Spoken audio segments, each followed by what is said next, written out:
there's a lot of division in our country. And we just pray for peace. And we pray for your wisdom. In Jesus' name. Amen.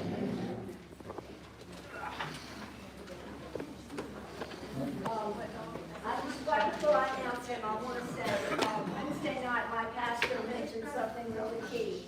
Dr. Frank did the privilege of him visiting, but he mentioned 3 things that we need to do. We need to study, then we need to do, and then we need to teach. And Dr. Frank is doing all 3. So he is asking for the community to get involved as well. We'll talk about that later. But just remember those 3 things. We need to study, we need to do, make sure we're doing what we say we're doing, and then we need to teach others. So, Dr. Frank is a physicist, chemist, mathematician, author, inventor, scientist, consultant, computer builder, teacher, election integrity expert. With over 60 peer-reviewed scientific publications in leading journals, including the cover and feature articles in prestigious periodicals such as the Journal of Physical Chemistry, the Journal of Vacuum Science and Technology, and Blackmire, right? Blackmire. Dr. Frank possesses all the expertise needed. Period. That's all I'm going to say, because I want him to let it go. Since then, he has traveled to hundreds of counties throughout the U.S., meeting with state and local officials and speaking to thousands of citizens on election integrity. He is one of the few election experts who possesses not only the technical knowledge and ability to analyze data, but he is able to assess the challenges of our digital elections and machinery. This is a rare opportunity to hear an esteemed expert in the field. So please, listen. Let's study what he's saying. Let's watch him. Let's do what he's doing.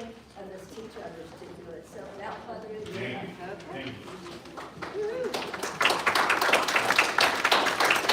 I think I'm here because of this lady, so I need the present for her. Thank you. One more thing, donation box, don't forget. We're doing this without charge, so we need to help them out so he'll come back.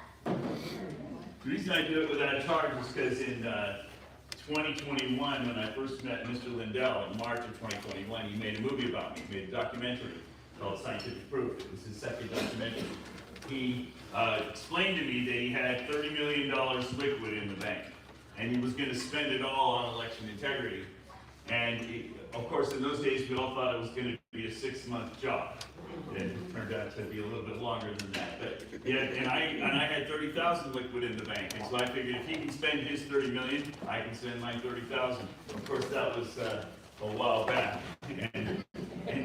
But what kind of pushed me were places like Georgia and Pennsylvania and Wisconsin, where they were being grifted. The people that were being grifted by election experts who were charging them money to fix their elections, and I didn't want to be associated with them. So I decided I would not charge for anything and just rely on people to donate as they wanted. And it's worked out pretty well. Mr. Lindell started out 30 million ahead, and he's now 40 million in the hole. And I started out 30,000 ahead and 40,000 in the hole. So it's interesting, you know, it's 3 orders of magnitude different, but it's the same kind of situation. So I'm delighted to be here. It's important. I was testifying before the Kansas legislature a few years ago, and the first question out of their mouth, one guy was very angry at what I had presented. Even though I had presented at their invitation, he was very angry. He pounded his fist on the diocese and he said, "Dr. Frank, who's paying you to do this?" And it was so refreshing that I could just turn around and say, "These people back here bought my plane ticket." That's it. So you know I have no other agenda other than let's get this thing fixed and let's get our country back on track. That's important. Anyway, so I didn't mean to get off track. Now, I love speaking to women's groups. I'm a big fan of women, okay? I've been married to one for 43 years, and I loved it when this thing came out, you know, what is it, remember what is a woman and all that, you know, I grew up on a farm. I know the difference between an innie and an outie, okay? This is a pretty simple thing. Most children learn that right away, but I enjoyed that movie. But I think this is an inadequate description of what a woman is. And since I'm talking to a women's group, I always like to point out what Milton thought about women. And he wrote about it in Paradise Lost. He's describing when God created Eve, what that was like. And I just love this. Milton said, under God's hand, under his forming hands, a creature grew. Man-like, but different sex. So lovely, fair, that what seemed fair in all the world seemed now mean. That's what a woman is. What seems fair in all the world is nothing compared to women. I've been married to one for 43 years, so I think what's a woman? I think a woman is God's gift man. That's what I think. So anyway, let's just get that right on taken care of right in front of this group. Okay.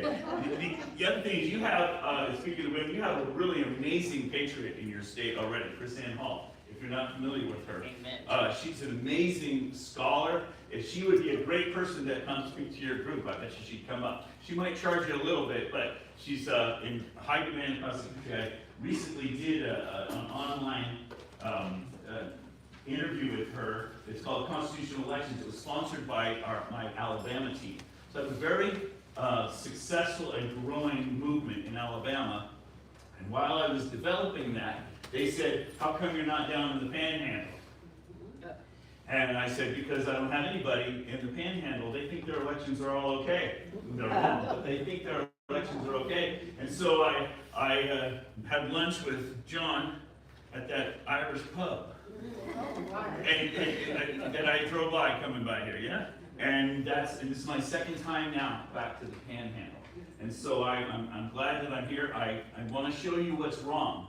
Most people don't know what's wrong with their elections, so I'm going to red pill you. You remember that's the analogy from Matrix. If you take the red pill, you wake up and now you see what the problem is, okay? If you take the blue pill, you can stay asleep and in la la land. But today, I'm gonna red pill you, and I can talk for hours. God made me this way, but I'm going to try to keep it reasonable. We could be here all day. Barbara, how is this working? Is this clock? When do you want me to stop? Well, we have it till noon. Okay, so I'll try for about an hour. And then that leaves some time for questions, maybe, and we can go from there. I'm going to try to squeeze it all in. That's what I'll do. Okay. All right, so let's see here. How should I start? Well, let me just give you a very quick introduction of myself. So, I was conceived in Northern California. My parents were college students, and my mom was the chemistry prize winner. So that's where I get my science. And my father was the class president, so that's where I get my big mouth and I can talk to people. And they got married in college and conceived me. He has a funny first name. It's Giovanna. And that's a strange first name. It's my middle name. It's a Cherokee name, so I have Cherokee blood. And I have a lot more than Elizabeth Warren has. So it means big black horse. And so especially since I'm speaking to a group of women, Giovanna is hard to say, just call me Stud. So we moved down to Northern California. I was raised on an Angus ranch, so I know what hard work is all about. I love being close to nature. To me, nature is the best teacher. In fact, during my scientific career, my academic career, I made a major scientific discovery, got me a Nobel Prize nomination in 1990, and world recognition on all the covers of famous magazines and whatnot. And the breakthrough during my research was when I thought about, I was facing a challenging problem, and I was driving home one night and thinking, how does nature solve this problem? And once I figured out how nature solved the problem, I applied that in my scientific experiment, and boom, I made a big breakthrough. It was pretty fun. So I like being close to nature, but I'm a physicist because in summer of my 8th grade year, when I was a youngster, I was driving the hay truck. You know, in agricultural communities, you could have a permit and you could drive the equipment when you were young. And they were closing the library down, and all the books nobody ever checked out were out on tables because they were moving the library to a new building on the other side of town. And these were the lectures on physics. The Feynman lectures on physics were out on the table. I picked them up, read them that summer. I've been a physicist ever since. It's just an amazing set of lectures. Then I went to school in Santa Barbara. I'm a musician too. I played with the symphony. That's not me, the symphony. It's in that band in college. But I played in the symphony there, got my PhD, and I moved out to Ohio. In 1986, the governor of Ohio, Governor Celeste at the time, gave me a special grant for young aspiring scientists, and I got $1 million to build my own laboratory there, University of Cincinnati, and that's what resulted in my big breakthrough. So that was a good start for me. I remember telling my wife something similar. I told her recently. I said, honey, we're going to go out to Ohio. I'm going to be there for 6 months, and then we're going to go back to Santa Barbara. That was 1986, right? And I also told my wife in December of 2020, honey, I'm going to take 6 months off. I'm not going to make any income. We're going to save the country, and then I'm going to be back to work. Okay? So this 6-month thing seems to be a blind spot in my character, and I think my wife is onto it. I think she's. I think whenever I say that, she kind of already knows what to think. A couple of Christmases ago, we were sitting there, and she looked at me and she said, "Okay, how much longer is this going to be?" And I said, I think it's the rest of my career, because I had no idea how mucked up the country was. We're in big trouble. And she looked at me, my beautiful wife, and she said, "That's all right, honey, this is your calling." So I have a great wife. And people say, well, how do you afford to do this? Well, I don't have a mortgage, and people chip in to help me, and my wife has a job. So that's how I afford to do this. So that's the honest truth. So you already heard about my credentials, and I left academics in 1996, went into business for myself. But I live in this little town called Morrow. It's a small town out in the country. Beautiful out there. When I wake up, all I hear is birds and a river. I love it. But it's really close to Springfield. You all remember Springfield, Ohio, because that's where, in the debate, Trump and Kamala were talking about, that's where they were eating pets, remember? And so that was a problem in our community, because all the pets were leaving and coming and invading our county to escape. But once Trump got into office, and everything was fixed. So we're all better. So that's where I live, and I still live there now about 5 days out of every month. I'm on the road almost continuously. I fly out Sunday morning for California. I'll be there for 3 days, and then 2 days in Indiana. Then I'm back to Oregon for about 8 days, and I'm pretty much continuously on the road. I'm delighted to be here in the Panhandle. We kind of squeezed this in amongst my other trips. And there's a reason why I'm here. I've given over 1,000 public presentations, as many as 20,000 people plus at some of Trump's rallies I've been speaking. But I realized that I was I wouldn't say I was wasting my time, but my best target audience is not the big blue cities, even though that's where the most fraud is. My best target is the small red counties, because you guys think your elections are okay, and you're not correct. And I'm going to show you that you're not correct. You think it's okay, but you're conservative, and when I show you they're not okay, you get your back up. And so you're ready to go. And then I can organize you and speaking of legislation, that's why I'm here. You guys, I need you to put pressure on your legislature. By the way, before I forget that, Alabama, 98% of the people who vote there vote in person on election day. 98%. What's wrong with you? Only 2/3 of you do that, and you vote early too. 1/3 of your ballots come in by mail. Do you realize that is the easiest way to cheat an election? 1/3 of your ballots are by mail. You need to knock that off. You need to get your butt in here. If you can go to the grocery store, you can vote, okay?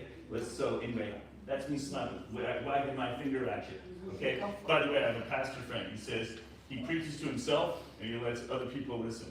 So if you see me wagging my finger at you, I'm wagging it at me too, because I was asleep 5 years ago too. I had to wake up, yeah. Did you take into account the large military voting when you made that statement? Yes. Okay. Yes, I did. And everybody always goes to that kind of an explanation, so I've always looked into that. And yes, you have a higher, maybe 5%, something like that. But that's not your problem. Your problem is that last time I was here, I was speaking to someone. I don't remember who it was. It was a nice lady, and she said she was asking your legislature about it. I just want you to think about this for a minute. The RNC, platform specifically says, that's the National Republican Party, specifically says that they favor one-day voting in person with photo ID, on paper with hand counting. The RNC says that. Your GOP, your Florida GOP, that's in their platform. You have a supermajority of Republicans in your legislature. You have no excuse. That's the truth. You have no excuse to not have that as your state law. Except, guess what? Your legislature has zero interest in doing this. Rhinos. You are not alone, by the way. Rhinos. There is not a single legislature in this country that wants to fix elections. Not one. I know, I've spoken to dozens of them. I could tell you story after story. In fact, I should tell you one or two, but let me get into the data first, because I'm a data guy. I'm a modeler. People joke about me. They say, well, gee, Dr. Frank, you've got a graph for everything. Because I like to take large amounts of data, analyze it, and then present it in a way people can understand. I don't just look at the surface of things, I get right to the bottom of it. I model population, I model elections. I've been modeling elections since 1980. Once I discovered differential equations and Fourier transforms, I've been addicted ever since. And I predicted every single presidential election since 1980 until 2020. And I even predicted Trump in 2016, 13 months in advance. And I put all my predictions online and everything to show people. And like, how are you doing that, Dr. Frank? That's another day. Invite me back. I'll teach you how to do that. Okay, but you got to know some mathematics to do that. But I'm a math guy. I'm a modeler. So one other piece of big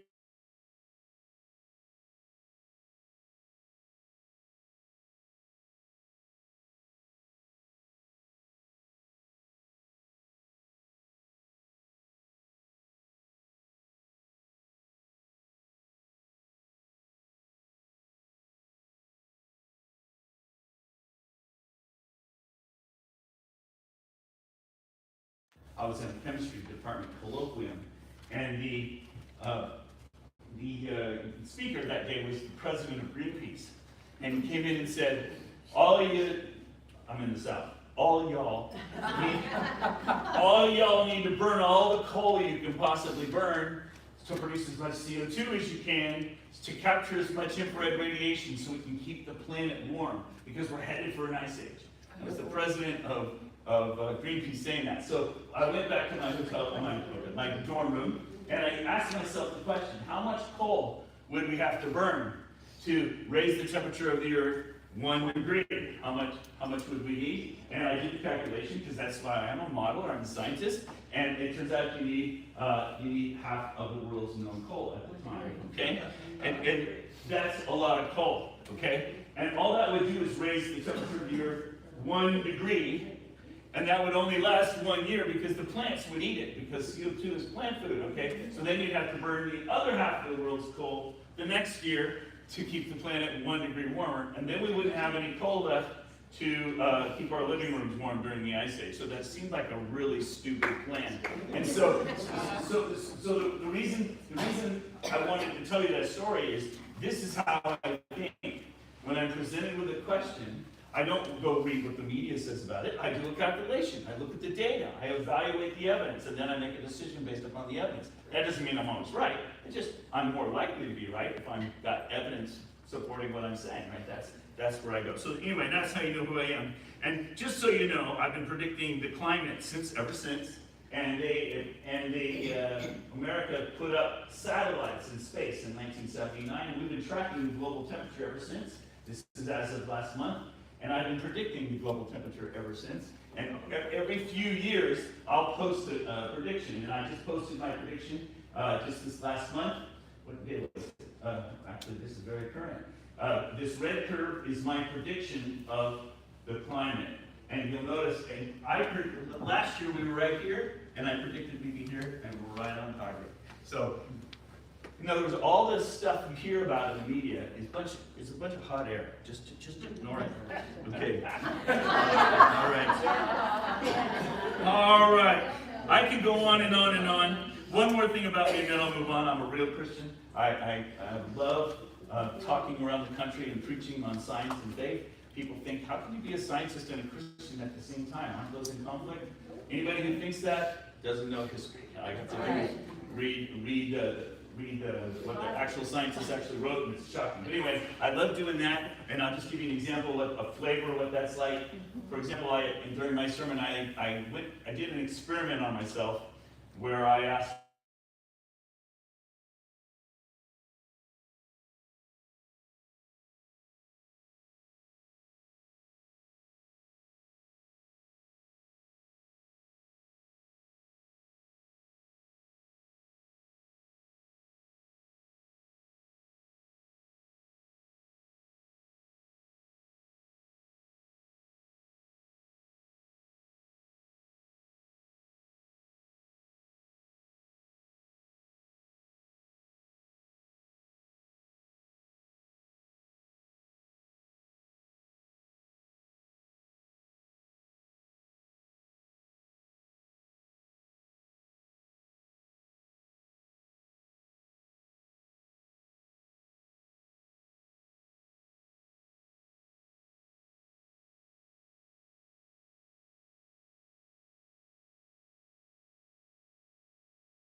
easy it is to run an election.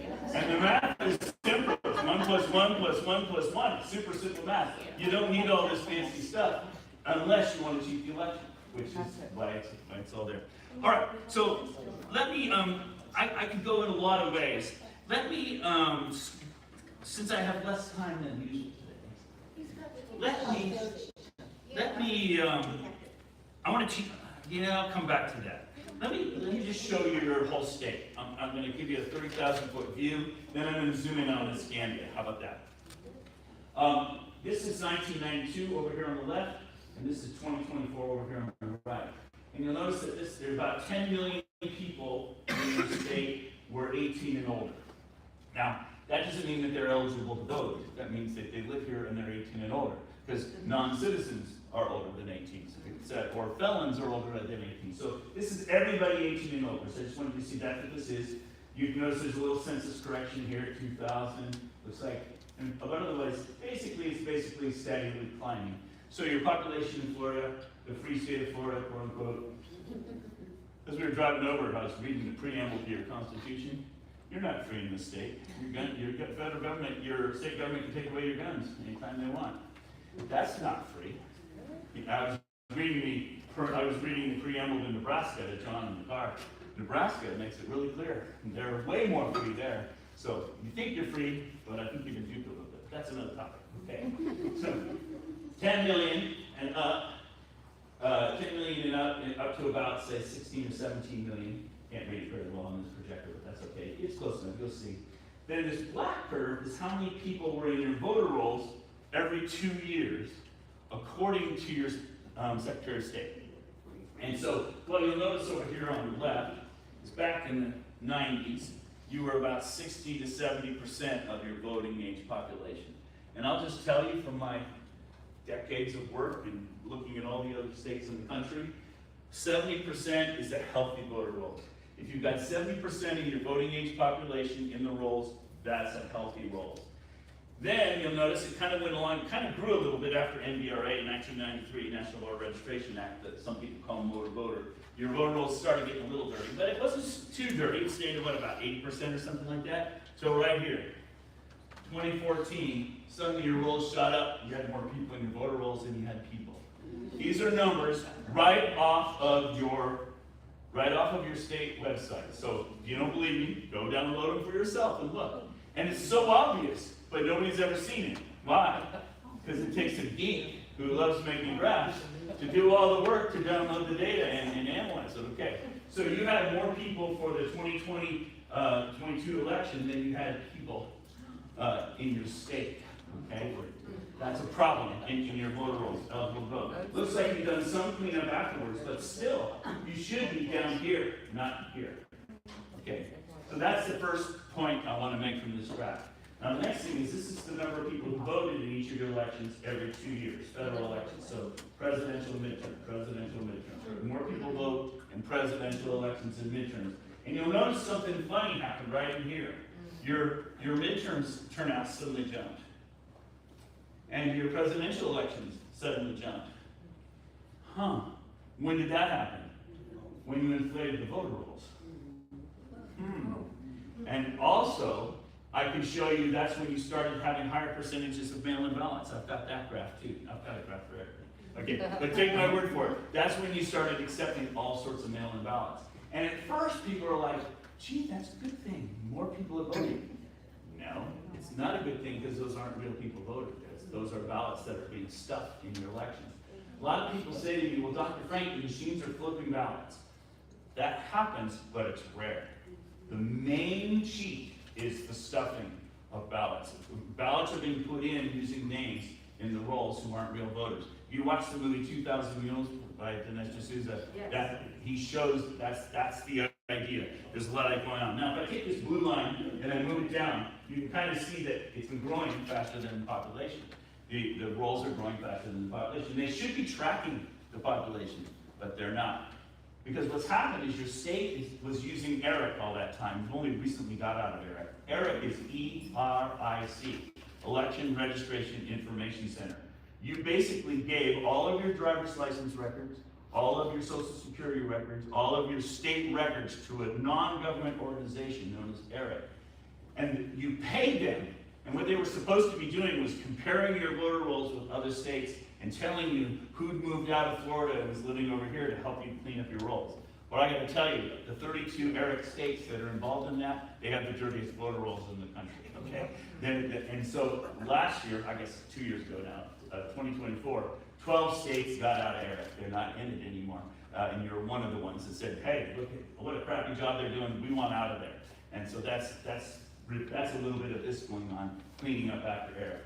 But anyway, another thing that before I leave this draft, I just want to make a point to you.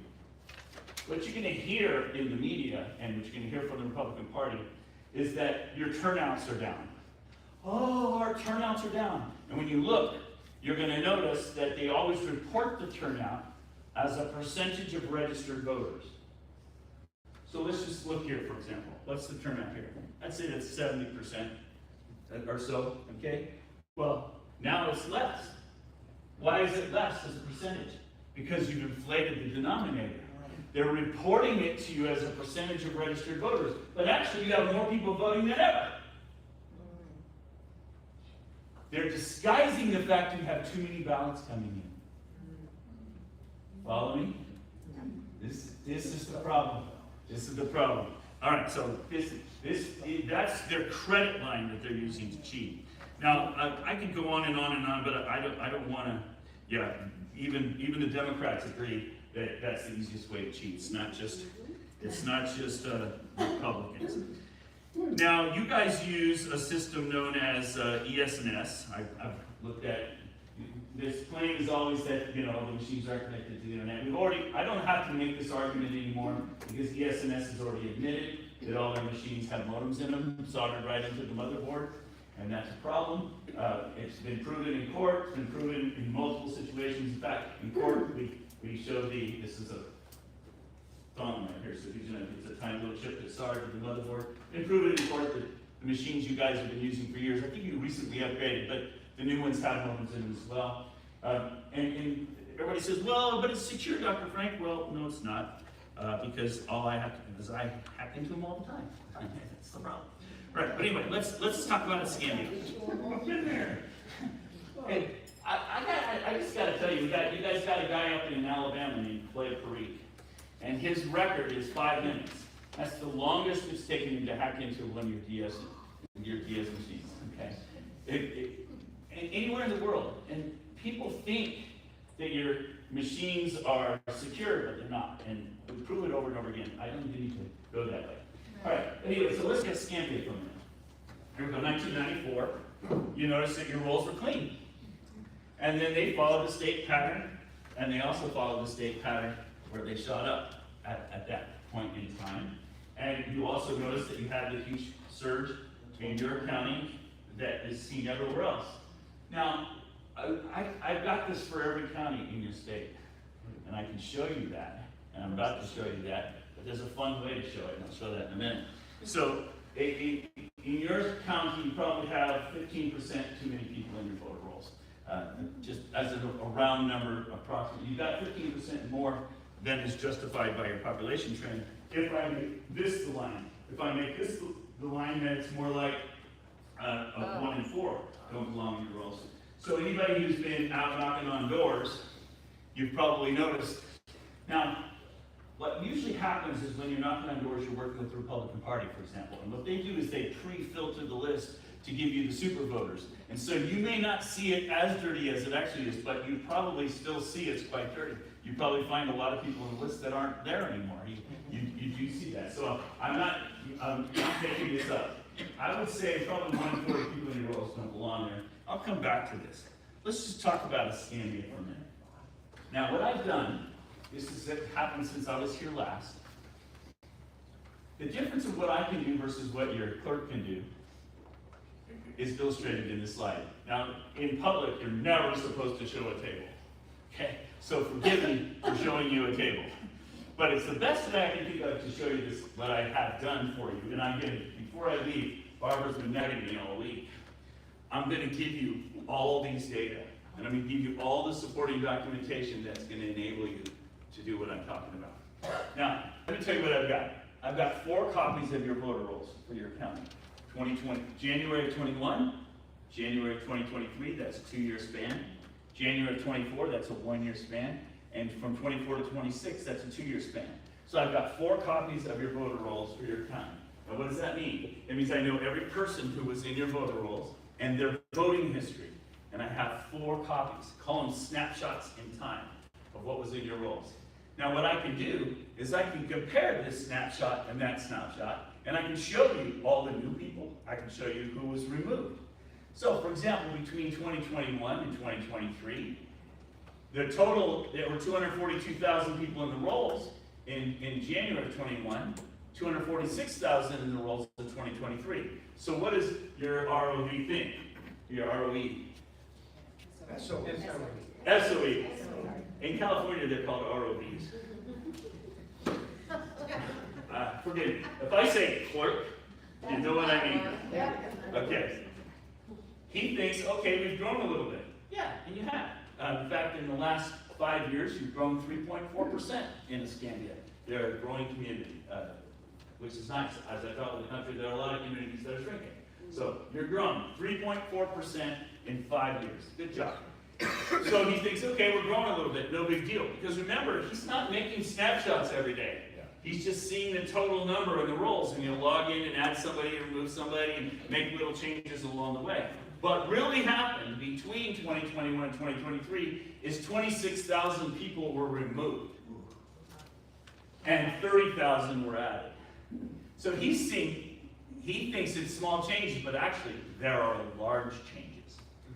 While I'm on that topic, let me just show you something I've done in another state, because it's so illustrative. I was testifying before the Wisconsin State Legislature in December of 2021, and I showed them their 3 largest counties, Dane, Milwaukee, and Waukesha, from 2009 up to the moment that I testified. Month to month, how many people were in their voter rolls in each county. And I showed them, I said, notice that right before the election, the voter rolls surge, and people vote, and then you take them out. And then the midterms, not as severe, but for the 2016 election, you fill the voter rolls right back up again. And then after the election, you remove 1/4 of your voters. Think about that. You're admitting that 1/4 of the people in the voter rolls didn't belong there for the election, right? And then, after that, 4 years later, the rolls have grown, filled right back up again. So as I was testifying, Speaker Robin Boss, Speaker of the House, he raised his hand and said, oh no, Dr. Frank, that's normal. He says, these 3 counties, they have a lot of turnover. That's the military, right? They have a lot of turnover. And so I said, okay, well, what about all your counties? Every county. Now, why is it that way? It's not because each individual clerk is making changes. You can see small differences from the individual clerks. You can see the small changes that they're doing. But the bulk of what's happening, the majority of what's happening is not being done by the clerk. So when you see that, now you'll understand why when I show you this, that's the wrong, that's Mobile, that's where I was last week, hold on. Let's see, when I show you Escambia, here's Escambia, there we go. So these huge swings are not what your local person is doing. Can you imagine 56,000, and that's a lot of work.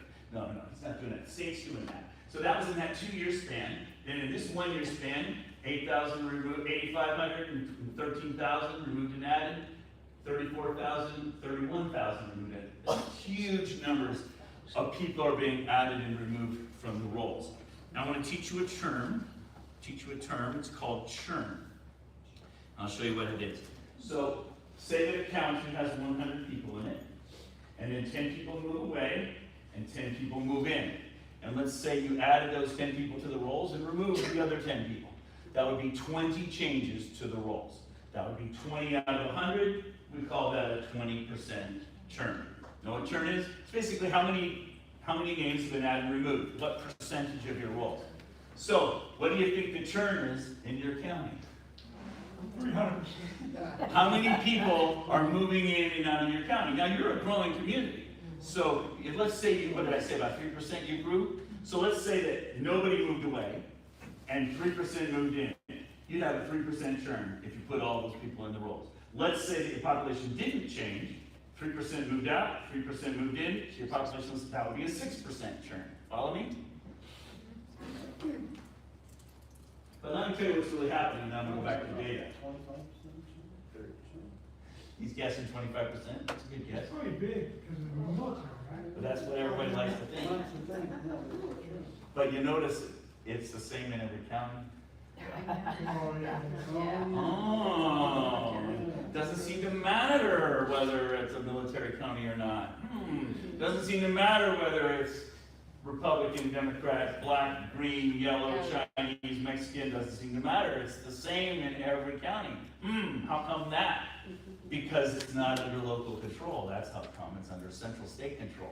Anyway, so this is what's really happening in your rolls. Remember I told you if you have an 18 and older population, the bottom 70%, those are the real people. Those are the people that really live here. You live, you vote, you work, you eat, you raise your children here, you go to church. And that would be what I would call clean rolls. And that should change. It should churn. It should be a normal, people die, about 1% of people die annually, and as 1% of people die, about 1% of people become voting age. So, there should be some churn going on. That's normal. Well, in your state, like I showed you, your voter rolls have become inflated. You've inflated your rolls up to, as of 2022, remember, you had 100% of people in it. What's really happening is that credit line of names, that's where the churn is happening. It's not your real citizens that are being added and removed in bulk. It's these names that are churning. They're being automatically added when they get a driver's license, or they're automatically added when they register a car, or get welfare, or go to jail. It's anytime you touch a government agency in your state, you're given at least an opportunity, but many of them are automatically added to the rolls, which is why your rolls have shooten up, because it didn't just take away control from your local guy, it also started putting in names automatically outside of the control of your guy. So now you understand what churn is. Now let's go back to your numbers, because I'm going to show you the numbers now. I'm a numbers guy. So between here and here, you had 26,000 removed, 30,000 added. That's a 23% churn in 2 years. 2 years. Another year, that was another 10%. So over a 3-year period, you're at a 32% churn. Another 2 years, you're at a 58% churn. Okay, your population grew 3.4%, but your voter rolls churned 58%. Okay, that's not. It should match. They should be correlated to one another. And if there's any doubt about it, I'll just give you the names and show you, and I'm good. So that's the point. I can show you. The clerks deny this. Every time I show this, the clerks always say, oh no, I'm in charge of the rolls. Oh yeah? Did you add all these thousands? Did you remove all these thousands? No. Oh. So you're not in control, are you? You thought you were, but you're not. So I'm going to show you that. Now, the next thing they'll say is they'll call the Secretary of State and Secretary of State will say, oh yeah, that's good that we're doing that. We're removing the dead voters. We're removing the inactive voters.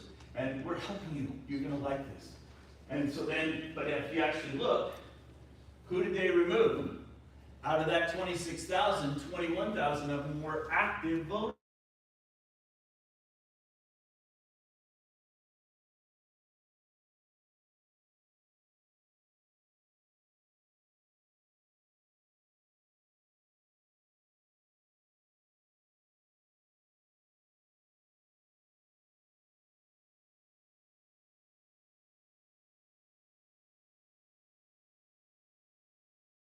All this that's going on.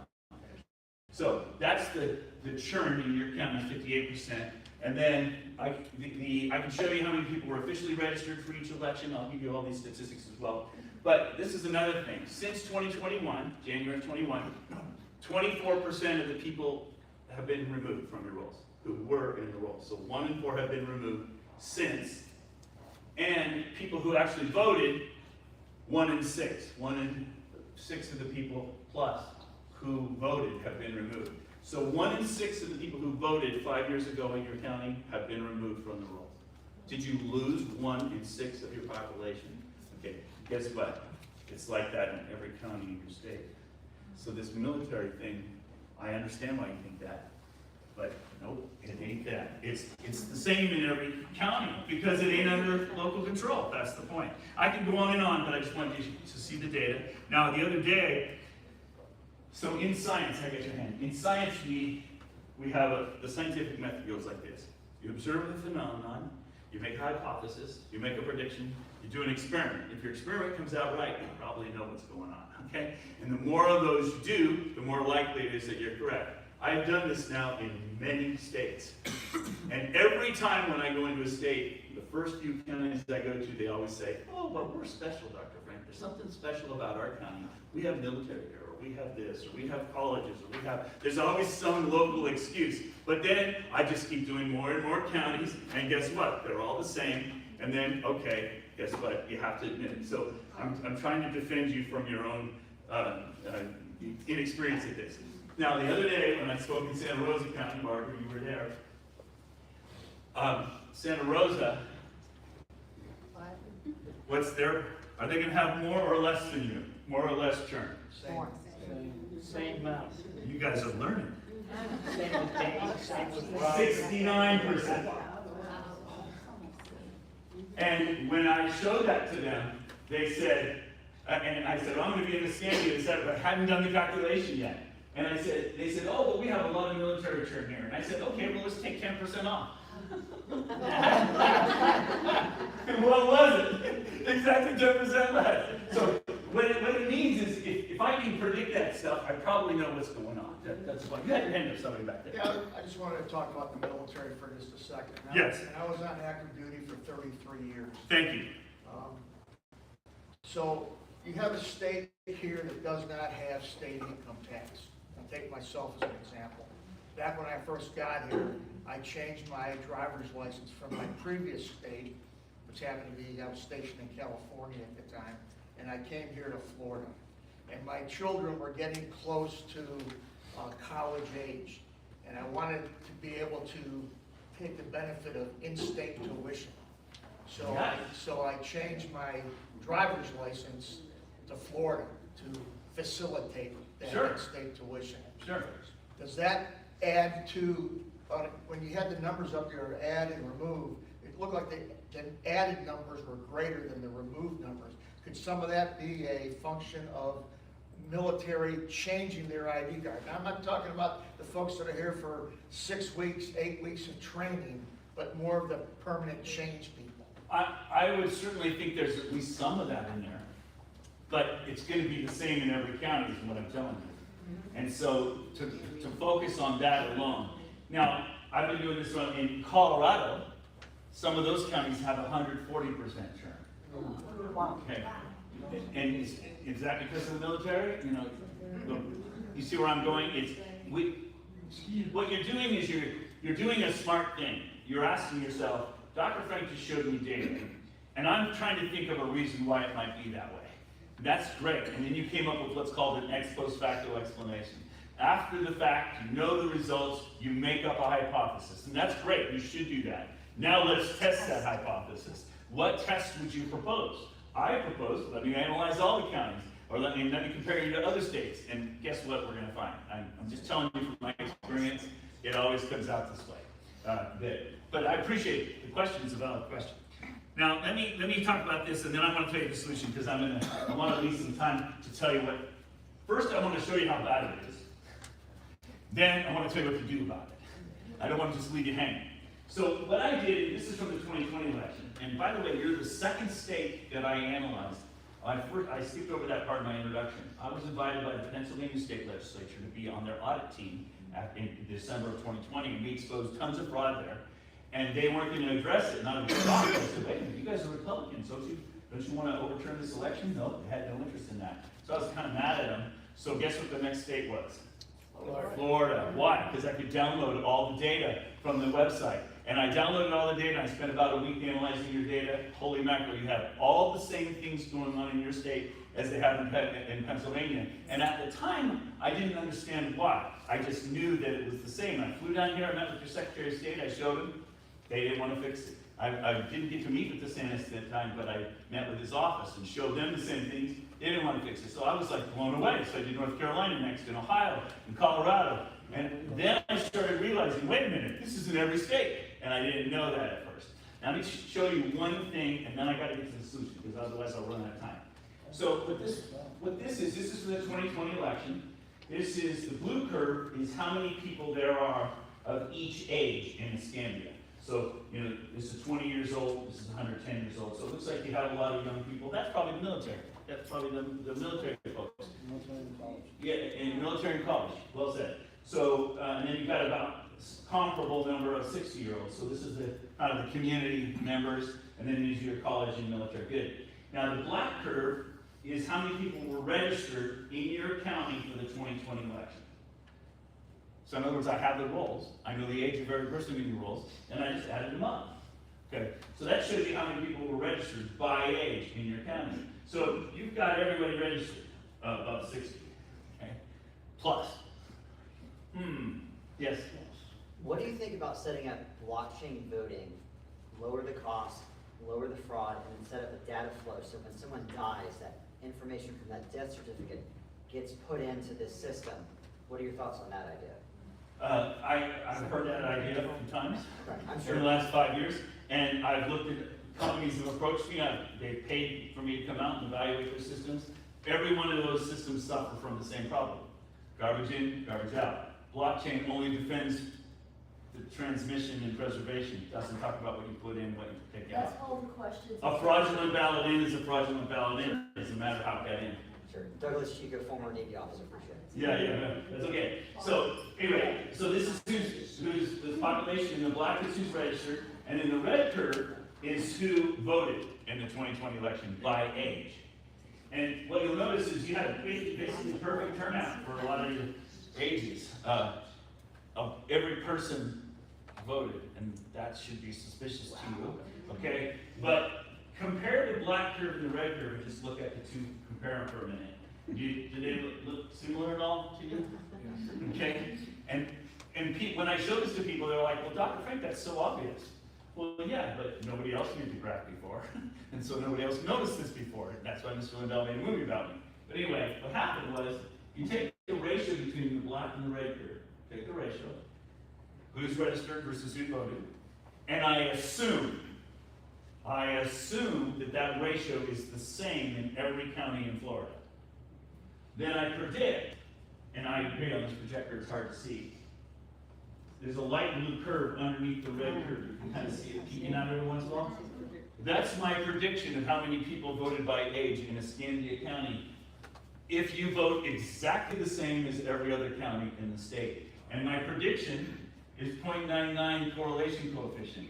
In other words, it's ridiculously accurate. Just so you can see I'm not cherry picking, how about if I just show Santa Rosa, okay?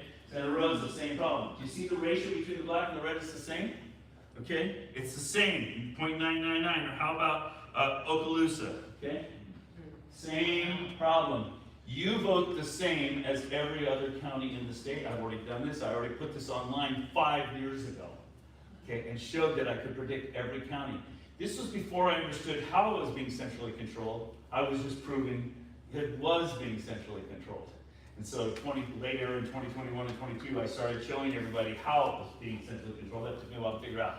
So in other words, you think you're different than the other counties, but you're identical to them. Yes, sir. That age thing kind of contradicts one of the rumors that they're getting voters from the grave. That it does not appear that way, particularly. I understand that they're getting voters from the grave. He says there's a rumor to that. So, yeah, this is like an hour-long talk I could give you on this.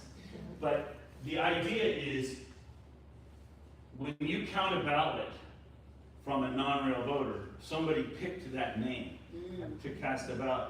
And there's an algorithm that decides that. In fact, I have the source code for that algorithm, and I put it into formal testimony before the Wisconsin legislature. And guess what it does? It looks for deviations from this ratio and fills it in. So it doesn't matter whether you're dead or not. It's matching. And if you think about it, it makes sense. Because you wouldn't want to add more 70-year-olds, would you? It would become too obvious.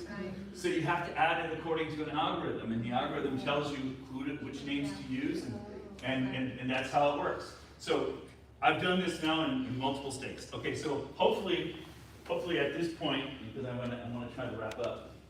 No, you have a little bit, don't worry about it. Thank you.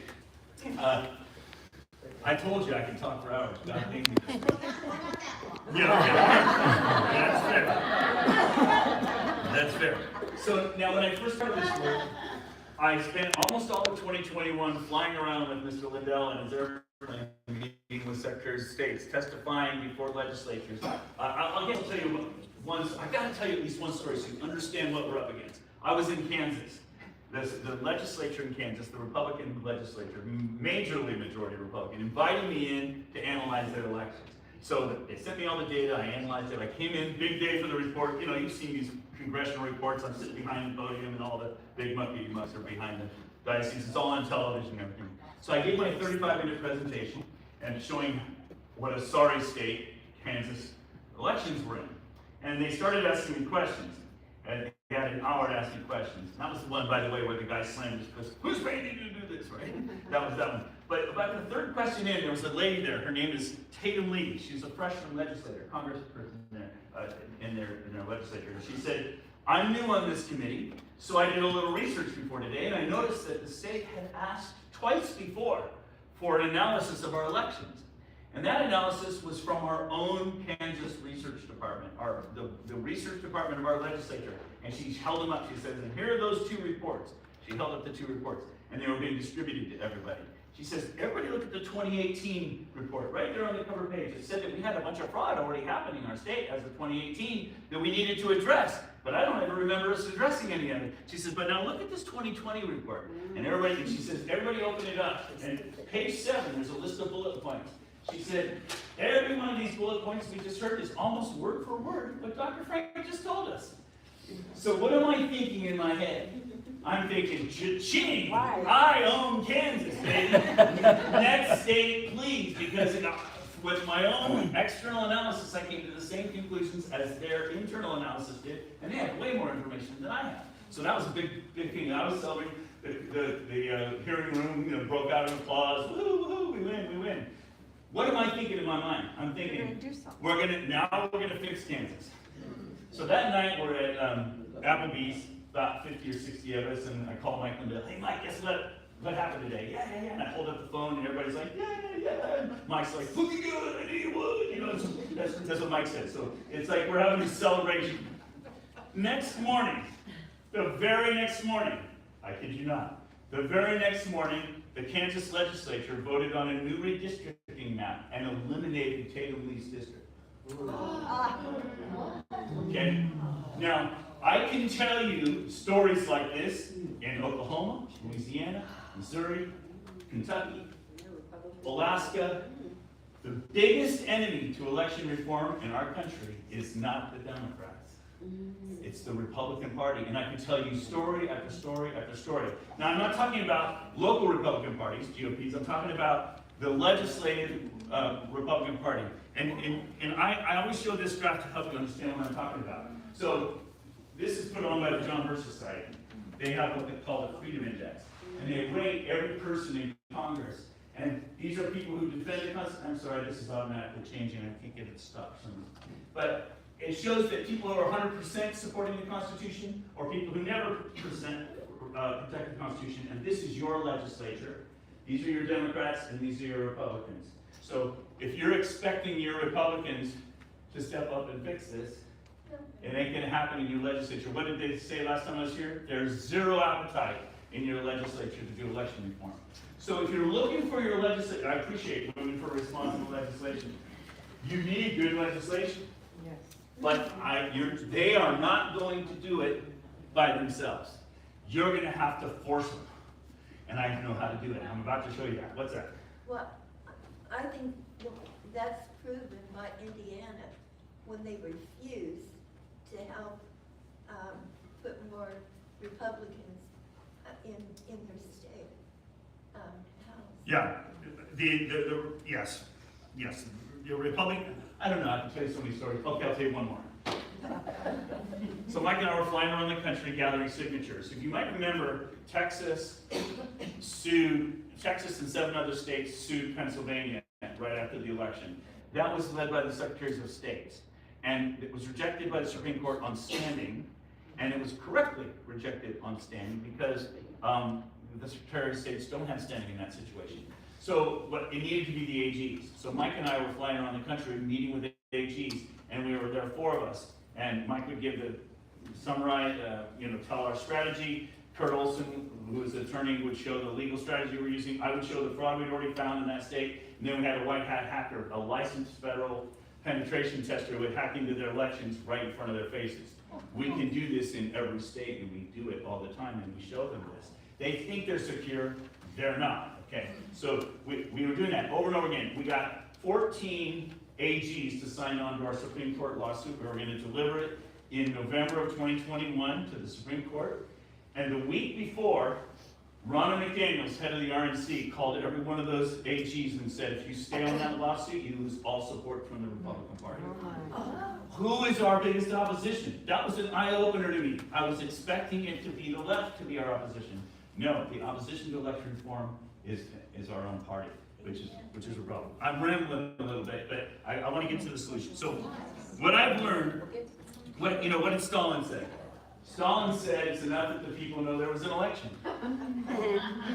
He says the people who cast the votes decide nothing. The people who count the votes decide everything. And if you think about it, your own SOE isn't even counting his own votes. He's taking a stick out of his machine and putting it into another machine that's sending the numbers off somewhere else where they're crunched and added up. Are you counting your own votes? Yes. So that's what you need to do. You need to count your own votes. So how do you get to that point? So I've come up with a strategy. I call it 7 steps, and I'm putting together a team here locally. You get connected. That's where so you don't have to rerun lessons. We form a small team here, and we're going to form a team. Some people, Barbara, you're leading that team here, right? In this county, I just promoted her. If you want to be on this team, connect with her afterwards, please. And how about if I just put you in charge of that one? Okay? And then later, when you are actually running the whole show, then and then you're going to make a local plan. So every local community has its own nuances. For example, I understand, and I've met with Mr. Roberts, your county chair, you have honest people and good people, and I think if we present them with evidence, they're not going to be happy.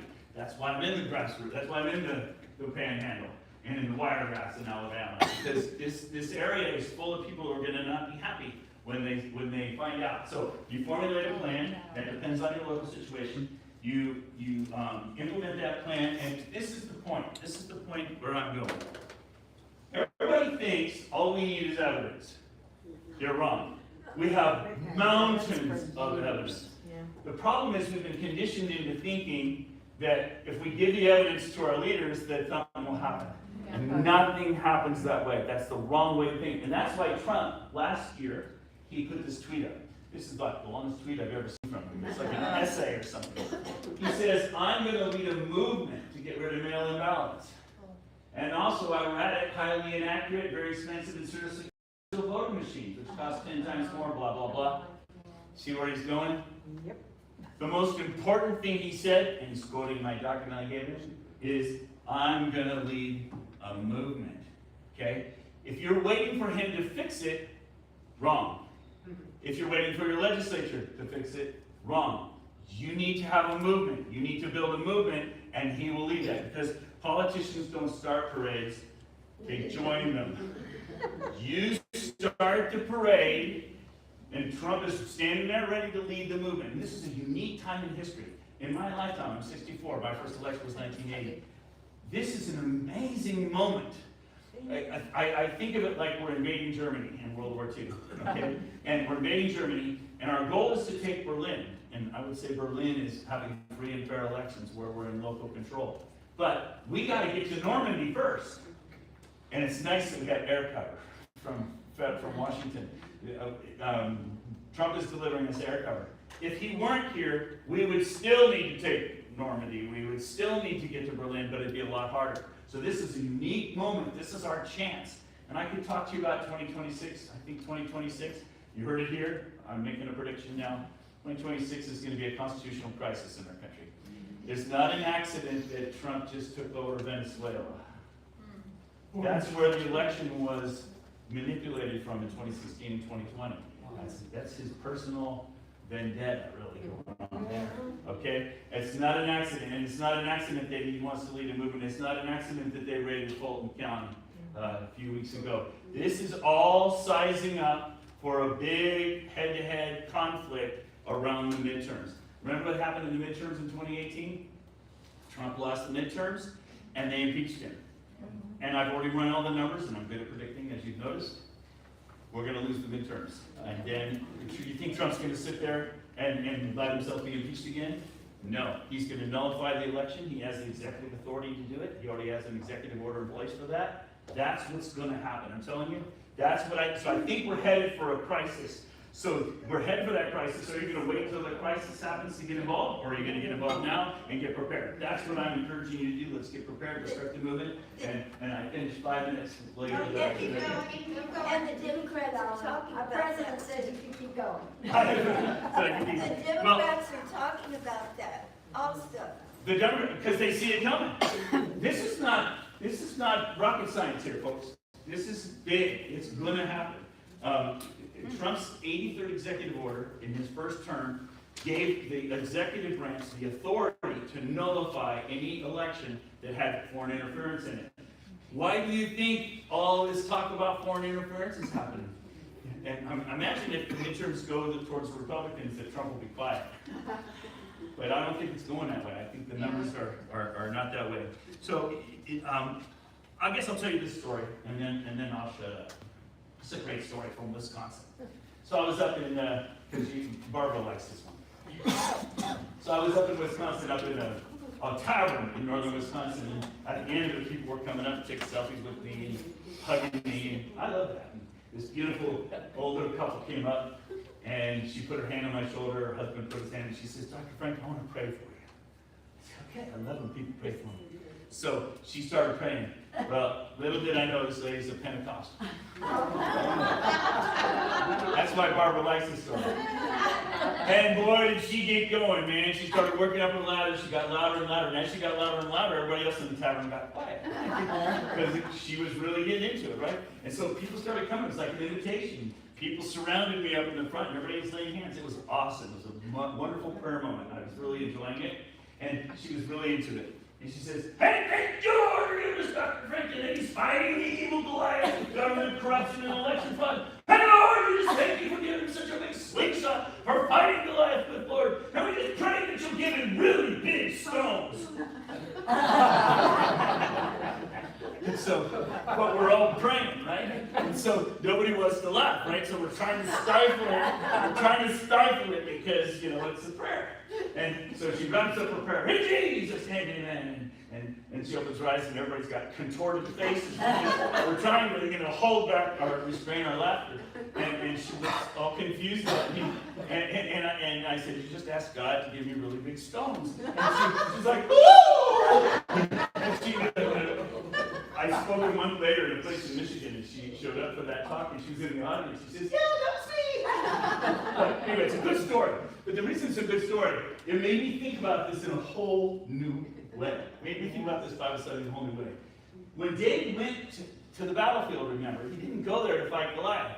He went there to check on his brothers, bring them lunch, bring back information to his father. That's why he was there. He shows up, and what does he see? He sees this huge oaf insulting their God, insulting their nation. He goes to his brothers and he says, what are you doing? Get out there, take care of business. What does his brothers say to him? Do you remember? The Bible says, you're a shepherd. Go back to the sheep. Go back to the sheep.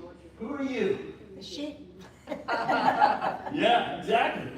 But David didn't listen. David went out, stood in the battlefield, and I love what David said. He didn't say, I'm going to whoop your butt. He said, the battle is the Lord's. The battle is the Lord's. And he threw the stone, down goes Goliath, and cut Goliath's head off with the sword.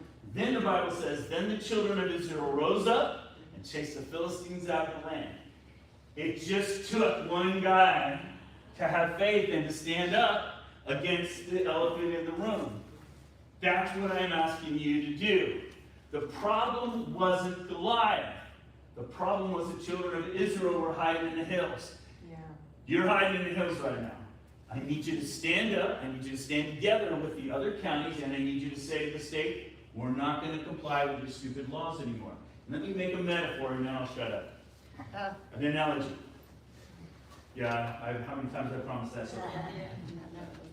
If the government came to you and said, we're going to back the truck up to the building at the library on Friday, would y'all all bring your guns? All y'all bring your guns and turn them on. What would you say? I'd say, which end you want first, right? We don't give them our guns. Why? Because it's our Second Amendment duty to be armed and proficient, which gives us the right to keep and carry and keep and bear arms. It's our duty to be armed and proficient, to maintain a well-regulated militia. Why? To defend ourselves against the tyranny of government. So when the government says we want your guns, you tell them, Milan Bitlave, you pound sand, come take them, we're not going to give it to you. But what if I can show that the election system, and what if you show, when I give you data and you find fraud in your own election, what if I show you that your system that they're imposing on you is allowing fraud into your elections, and significant fraud? Every one of those cases of fraud is disenfranchising you from your constitutional rights. Every one of those ballots is nullifying a real ballot. Every one of those is diluting one man, one vote. If I can show that's true, and I'm going to help you show it yourself. It's one thing to have me say it, it's another thing to have you say it, which is why I empower you to do it. I'm going to give you the data to help you do it, and help you knock on doors and find real fraud. So when the government says, give us your guns, you all get it. You all say, pound sand, we're not going to comply, because it's violating your constitutional rights. But when the government comes along and says, give us your ballots, you hand them over without a fight. But your ballots are your constitutional voice. Your ballots are how you defend your guns. Your ballots are how you defend your children, your communities, your property. Don't give them your ballots anymore. You need to run your own elections locally with your own party, your own local election officials. You need to tell the state to pound sand. But we're a nation of laws. You can't just tell them no. You have to show them. We don't have to comply. Here's the evidence. And when you stand with 4 or 5 other counties, especially in the Panhandle, then you're not standing alone, and the children of Israel are rising up and driving the Philistines out of the land. So how about if I end there? And that's what I'm doing. So thank you very much.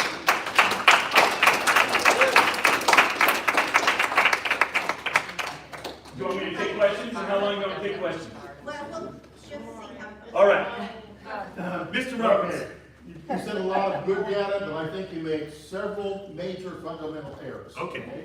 One, you made the 70% figure as clean, and yet that's very arbitrary. It could be 60, it could be 85%. We can't assume that it's 70% clean rolls anywhere. It could vary from place to place.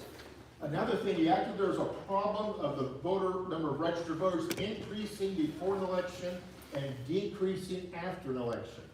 That is very normal. As people get excited about elections, as campaigns are conducted, there's a natural increase in interest and more people registered to vote. There's also, I think, as you know, people will have to miss 2 federal elections, along with some other things, before they are removed from the rolls.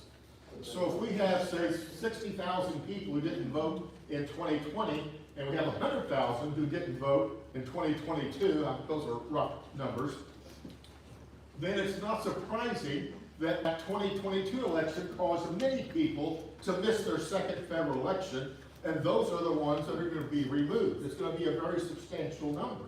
So that is really not unusual, it's not a problem. And I don't think you offered any other evidence that the state, or the Secretary of State, is adding voters to our voting rolls. Our supervisor of elections will tell you very clearly, he knows exactly how many voters we have, how many registered to vote, what the results were, and he knows that only voters are added to the local database, registered voters, by the local office. He did all come in of for the those. state. So he should be able to give me a list. He can. I And can it give you a better have list. 55,000 in it I can give you a list. of everybody he added. Yes. So, let's see it. And but I haven't seen a clerk yet that's been able to do that. He's got it. Anywhere in the country. I can give it to you. It's Of public everybody in the world. information. You can go down there and ask for a CD or email of all the registered voters and they can give it to you. That's not the same thing as showing me who was added and removed. That's showing a current list of who's in the rolls. They can do that too. They've got- Because he keeps snapshots? I Show would me be- his snapshots, he doesn't have snapshots, I'll guarantee you. Can he prove it, Well, they could, each one? they All have a he can do list of is, those. all he can do is log into the rolls today and show you who's in the rolls now. He can't show you who was added and removed. They can go back through the records on an individual basis. This voter was removed on this date. this They can voter- look up one at a time, Yes. but we're talking 55,000. Well, Okay, so what I'm gonna do, it's there. one of the things Ms. Roberts said is that you can't remove somebody until they miss 2 federal elections. That's not true. You can remove somebody today if you want. So if they died or something else, or they resigned, or you know they moved away, if you have evidence, but you can't do that unless a person tells you they're leaving, or you've got evidence that they died, or something like that. Well, that's not true either. You can, you just have to do the work. And so that's what I'm empowering local citizens to do. And what I've learned is if I give you the list of already who's moved away, because it's called the NCOA, I have that, it's a simple list to get, the post office gives it to you, and I go to your clerk and I say, here's a bunch of NCOA people, take them out. They won't. No, they won't, they're not allowed to by law. Oh, that's my point. You got a point there, I agree with that. Okay, You you know say what? some valid things. And it's not the law that they have to keep them in it, it's the policy that they can't keep them in it. And you're under no obligation to honor any law or policy that violates your constitutional rights. And if keeping those people in the rolls is resulting in fraud in your election, you don't have to comply. Now, I love your clerk, I love Mr. Roberts, I've met him before, we did a good interview together, I've nothing against them. We need to empower them to be able to tell the state, we're not gonna comply. Right now, they need evidence. That's why I'm giving you the evidence, I'm gonna give it to her. You guys are gonna knock on doors, you're gonna find real fraud in your election, you're gonna find real dead people who voted. What? And that's what we, yes, sir. I didn't mean to ignore you. Douglas Chico again, by the way, I love your first name.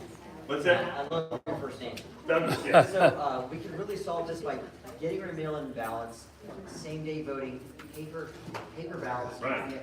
Or you can go high-tech, and I've got some other ideas to verify stuff, but it's a shame that we can't get this right, and we even have to have these conversations. in the Right. first place. We're the United States, we should be able to. We should be able to do it. Now, all of Europe does it in a single day. All of Japan did it this week, all in one day. And there's no reason we can't. The reason we feel like we can't is because we have a people, we've forgotten something. We've forgotten that we're the government, that we're the ones who are supposed to be doing these things. And we've been letting other people. So when you say to a clerk, we want to go to hand counting, they panic. They're like, there's no way I can do all that hand counting. I agree. There's no way an individual can. But what did we used to do? We used to divide into precincts, and we did local counting, and then we could have local accountability. So we have to get back to engagement. Local engagement. And yes, sir. I want to finish this. Yes, go ahead. Are we to believe that between January of 2024 and January of 2026, our supervisor of elections individually removed or added 65,000 people? That's what you want to believe, yes. Could he do that? It would Could be- his people working in his office remove We've run or the add numbers before, and 65,000 it's people? full-time jobs for multiple people. Yeah, for about a team of 50. What's really happening is the state is running an algorithm.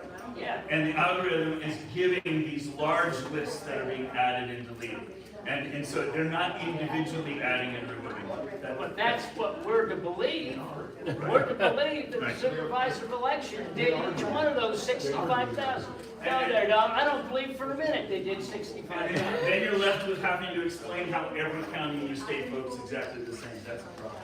Yeah. That's a big problem. So you're left with an interesting dilemma, I think. And, you know, like you have more people in your voter rolls than you have people, that's the problem. And anyway, that's where it's going. All right, and I didn't mean to get argumentative, obviously. So what we're gonna do, what I've learned, is this is, they call me Johnny Appleseed, but really what I do is I don't plant seeds that start little fires. And then I'll come back in 2 months and throw gasoline on it. This is my gasoline trick.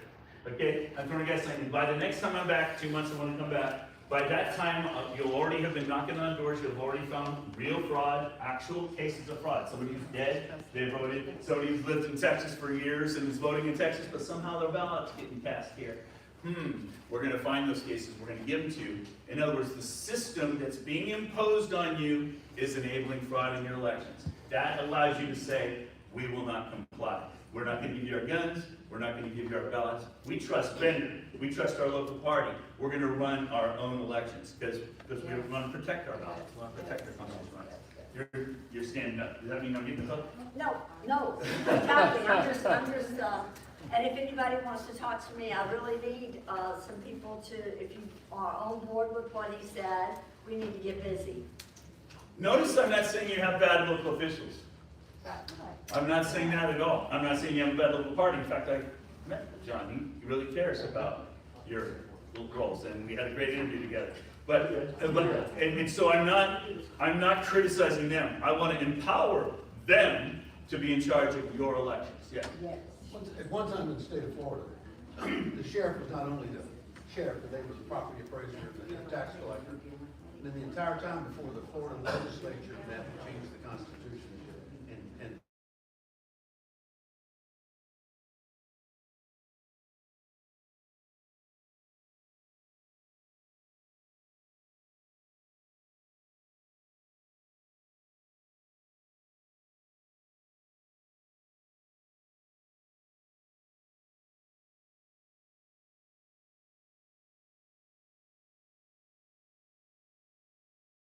stepped in. I guess, I want to be careful that I don't throw the baby out with the bathwater. Right. I know we have a system that needs revamping. I think anybody can argue that. And I think it's the 2020 election will always hang over my head because, I'm one of those folks that truly believes that, there was some shenanigans going on. I have hard evidence. Yeah, well, and I will also tell you, having been in and around law enforcement almost all my adult life, the easiest way to give something to wave off is to not investigate. Right. And so during that whole time, they said, well, there's no evidence. There wasn't any evidence for it. You look at it. And so that's the easiest way to get out of that. Yeah. So I want to see some revamping of the system, but we need to, as my friend John said, let's be cautious about this. Right. Because I can tell you what happened in Kansas and the Republicans. What do they want us to believe now that the Democrats fall in love with the Republicans fall in place? That's not true. We eat our young, we eat our own. Yes, we do. And I can tell you, the Democratic Party, they will primary you if you don't talk the party line. That's true. So, let's make sure that we paint the picture with the same brush. And so, I have an issue with the progressives and they are the true fascists. If you look at their methods, they're doing exactly what Hitler and the Nazis did. They're stormtroopers, Antifa, etc. And they're intimidating people. They don't investigate. During the Obama administration, when Black Panthers stood, outside the polling booths and intimidated voters, was that ever investigated? Was there anybody ever? That was on the 6 o'clock news. Well, I agree, but I also want to add something. We have been investigating in multiple states. I've been part of those investigations. And even when we find hard evidence, have the electronic records proving who logged in, who added people to the rolls, who stuffed the ballots. Nothing happens to them. They're not prosecuted. And so even when you do investigate, there's no enforcement. Look up Lodi, L-O-D-I, Lodi, California. We did an investigation there. We caught a city councilman stuffing ballots in his own election. We caught him with 70 ballots on his kitchen table. Okay. The sheriff arrested him. The whole thing. He was convicted in court 3 years ago and never sentenced. Wow. Okay. How can you? In other words, it doesn't matter if you don't investigate if you're not going to put the guys in jail. Right? I can tell you, having been the sheriff, you can bring the greatest case in the world to the state attorney. The state attorney is empowered by law to make a determination on what is taken to court. Yeah. And if he or she determines we're not going to prosecute this case, that's the end of it. So you're a former sheriff. So sheriffs are important. No, I'm not a former sheriff. I'm a retired sheriff. I respect that. as I travel the country, I meet with the sheriffs a lot, and because they're the constitutional officer for your county. So for example, if the government comes in and says, we're gonna take away your guns, it's the sheriff's duty to interpose and to say, not in my county you don't, right? That's your job, and you swear that oath. It won't happen in Escambia County because the sheriff enforces the red flag gun confiscation law. So when the government says we're gonna take, or a judge who never saw you or spoke to you says we're gonna take your guns, the sheriff says, here I am, give me your guns. Well, the sheriff's not supposed to do that. He's supposed I to know defend the that. constitutional rights of the citizen. How many times has that happened? But- I don't know, but I've talked to Okay. him personally about it and he will enforce it.